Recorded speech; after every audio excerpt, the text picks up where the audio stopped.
Okay, we're just going to run you through the startup on the 5-axis here. So I've just got the Delem controller, if you've ever used that before.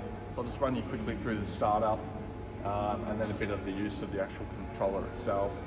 So whenever you do a startup on this machine, all the 5-axis is going to have to self-reference. You'll see it do that basically when it starts. So what I'll do is I'll just start the pump really quickly, which needs to be on from the electrical cupboard.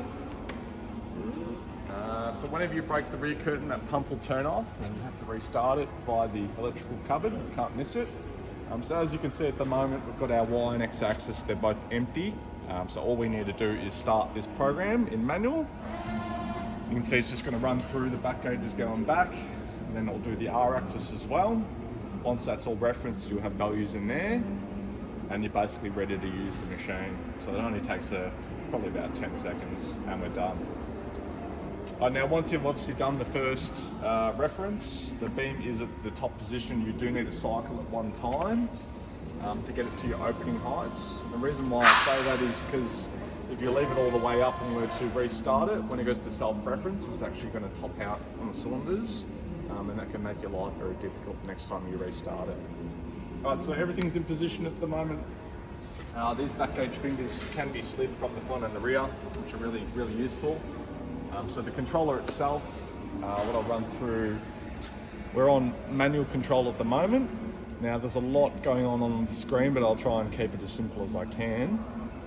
From the right side, we've obviously got the material that we are currently working on, the current tooling that we're working on. The bottom die should always be confirmed that you are using the correct V, because otherwise you can obviously crash the top beam.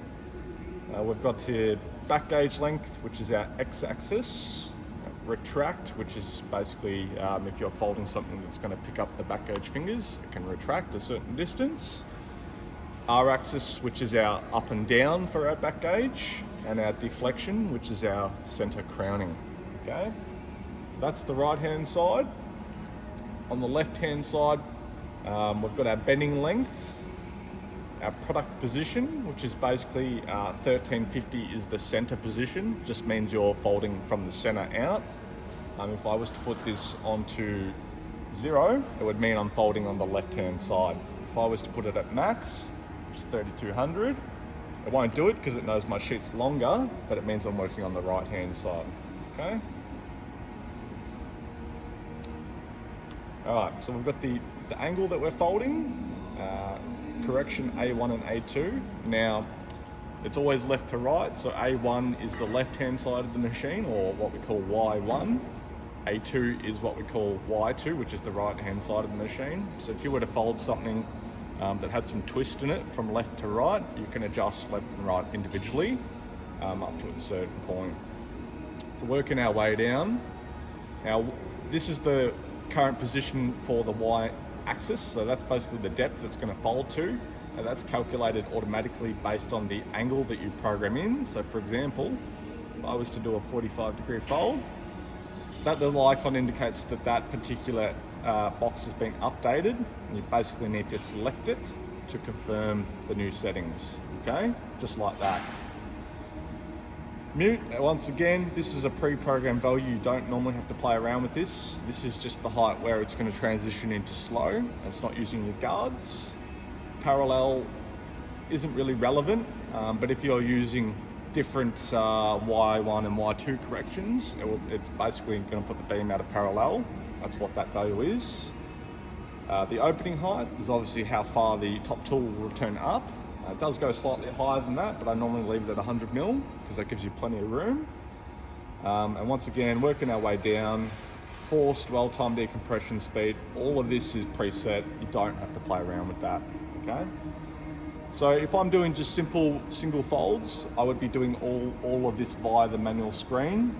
It's going to save whatever your last basically program was, which is 90 degrees or 45 degrees in this case, so you can always jump into this if you need to do something nice and quick. But if you're going to do anything really complicated or something that needs multiple steps, you should be running it through automatic. So the automatic, we'll run in, this is all of the automatic on the left hand side here. So this is full manual. Just before we go into the automatic, I'll just give you a quick look at where we store the tools as well. So we just go to machine down the bottom here. You can see we've got our punches and bottom dies all stored in there. If you need to edit them or see what you've got there for any reason, you can, but that's all accessed through the machine tab, okay? So we'll go into our auto now. I'm just gonna start in products because it always works its way left to right.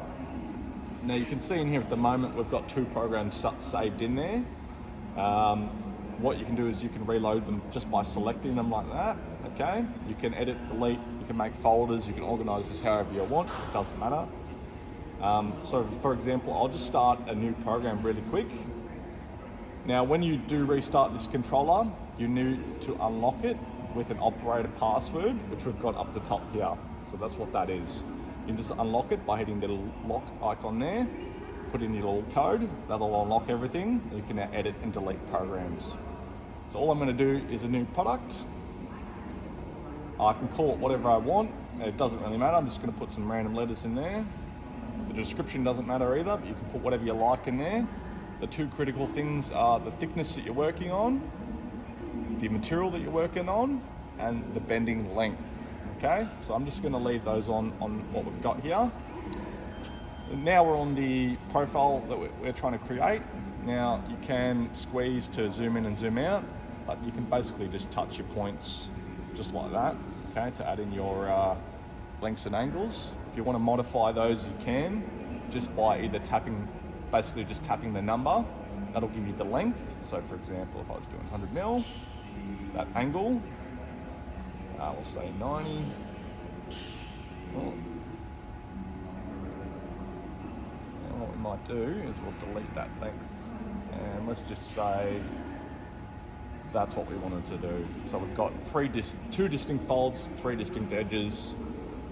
That's the profile that we want. So all we need to do after this is run to our tool setup. Okay, you can see at the moment we're on the 17mm. We've got the top tooling, which is correct for what we've got. I don't have to touch anything in there.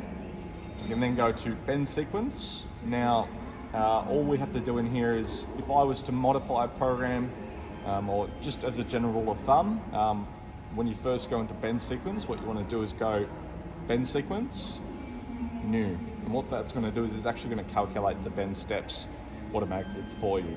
Now, the reason we do that is that we then need to unbend it back to the start, just to confirm all the steps are okay. And once we're back to the open flat section, you'll get a blank length. And that blank length is obviously the section that you want to cut so that everything folds out to the correct dimensions. There is some additional stuff in there you can play around with if you want, but just to keep it simple, that's going to be the main thing that you're going to have to worry about is the bend sequence.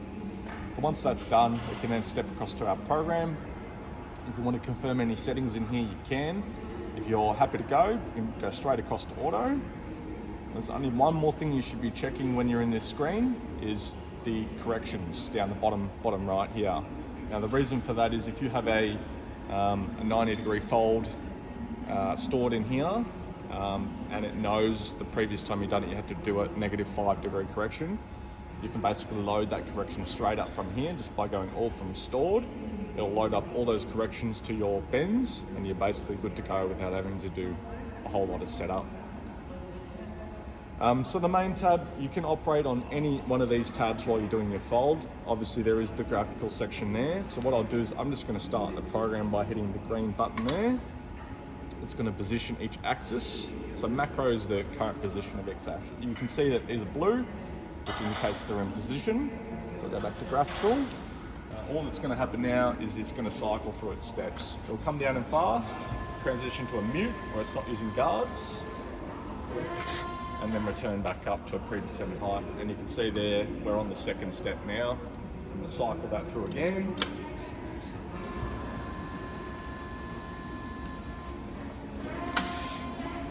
And we're back to step number 1. So that's a pretty simple profile. There's only actually one back gauge length in there, but all of that has been pre-calculated for you, so there's very minimal setup involved.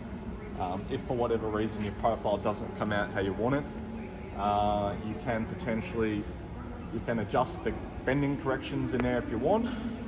or you can even modify the back gauge length if you have to. So I just want to point out one thing as well with these bending corrections. A negative value is bending further, and a positive value is to bend less. So that's something you should always remember.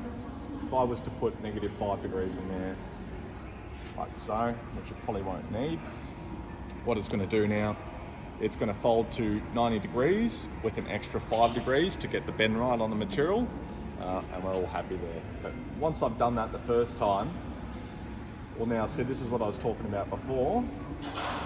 There's now a correction stored in there for this material, so you can load that up at any point and you don't have to mess around too much when you go in between materials, which is great. So that's the main stuff. There's a lot of additional stuff there that you may need to pick up along the way, but that's as simple as we can keep it. And we'll leave it at that. Thanks.